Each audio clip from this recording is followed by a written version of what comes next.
Saint-Germain, Choane du septième rayon. Le grand être que nous connaissons et honorons sous le nom de Saint-Germain fit son ascension en 1684. Il avait travaillé durant de nombreux siècles à la liberté de l'humanité, s'incarnant maintes et maintes fois, s'efforçant de stimuler le désir de liberté chez les peuples de diverses nations du monde. Il y a fort longtemps, Saint-Germain servit comme prêtre dans le temple de la purification par le feu violet, aujourd'hui dans le royaume éthérique près de Cuba.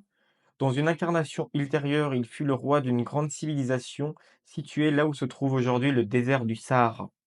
Saint Germain fut aussi le prophète Samuel, Joseph, père de Jésus, Saint Alban, le philosophe grec Proclus, Merlin l'Enchanteur, Roger Bacon, Christian Rosenkreuz, fondateur de l'Ordre des Rose-Croix, Christophe Colomb et Francis Bacon.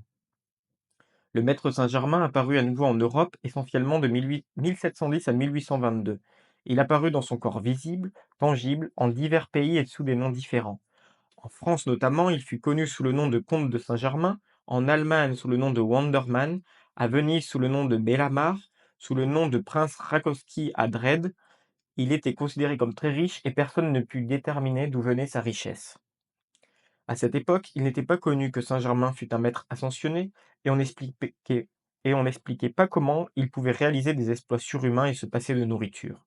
Étant ascensionné, il avait la complète maîtrise de la matière physique. Il pouvait apparaître en plus d'un endroit à la fois, et il ne devait pas recourir aux moyens de transport du monde extérieur. Il avait la capacité de précipiter tous les joyaux et ornements qu'il voulait. Saint-Germain fit cela pour avoir de l'influence sur les gens importants. En montrant sa richesse matérielle, il put impressionner les gens mieux qu'avec toute autre chose.